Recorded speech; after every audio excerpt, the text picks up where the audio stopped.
السلام علیکم ګرانو دوستانو. نن به زه تاسو ته د کرکټ په هکله باندې یو څو لنډ او ډېر مهم خبرونه درکړم. نو که تاسو همدغسې د کرکټ په هکله باندې نوي خبرونه ځان خبرور غواړئ نو دغه یوټیوب چینل درسره سبسکرایب کولی شئ. نو دوستانو اول خو به زه تاسو ته ووایم چې سبا ته یعنې یکشنبې په ورځ باندې د هندوستان او د ویسټ انډیز دویم شروریزه لوبه ترسره کیدونکې ده. نو که تاسو غواړئ دغه لوبه وګورئ، دغه لوبه د افغانستان په وخت باندې ماښام ټایم کې 6 بجو باندې شروع کیږي او په سټار سپورټ چینل باندې تاسو دغه لوبه لایف کتلی شئ.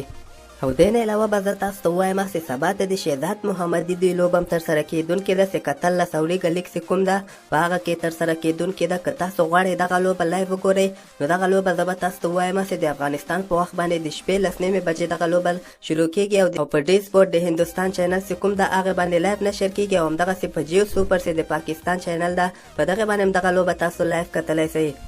او دې نه علاوه به زه تاسو ته ووایم چې سریلانکا ټیم چې کوم د پاکستان کې هغه یو ورځنۍ او شل ورځې لوبې ترسره کړلې، اوس دوی تیار شوي دي چې دغه ټیسټ لوبې چې کومې پاکستان سره ترسره کیږي دوی تیار دي چې پاکستان ته لاړ شي اول ته ورسره لوبې ترسره کړي.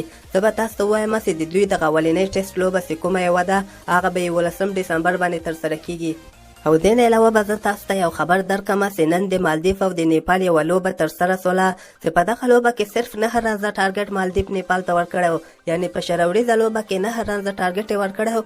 همدغسې بیا نیپال دغه لوبه وګټله، یعنې یو اوور کې دغه ټارګټ پوره کړ چې دغه ډېر د شرم خبره ده. هغه تېره ورځ که موږ وګورو مالدیف صرف 6 رنزه کړي ول، نن یې بیا 2 رنزه زیات کړي دي، یعنې 8 رنزه یې کړي دي چې 9 رنزه ټارګټ یې نیپال ته ورکړی و. دغه لوبه چې کومه یوه وه د ښځینه لوبډلو خپل مابین کې ترسره شوې وله. او دې نه علاوه به زه تاسو ته ووایم چې رحمان الله ګوربز او نوین الحق نه بعد مجیب زادران هم روان شي چې بنګلادیش ته رسېدلی ده. اول ته به په بنګلادیش پریمیر لیګ کې لوبې ترسره کړي. زه به تاسو ته ووایم چې بنګلادیش پریمیر لیګ به 11 ډسمبر باندې شروع کیږي چې پکې 8 افغان لوبغاړي اخیستل شوي دي چې یو ډېر په زړه پورې ټورنمنټ ترسره کیدونکی ده او د افغانستان لوبغاړو لپاره هم یو ډېر ښه چانس ده، ډېره ښه موقع ده چې خپل استعداد په دغه لوبه کې وښیي. او نور د خپل ځان ډېر خیال کوئ. الله پامان.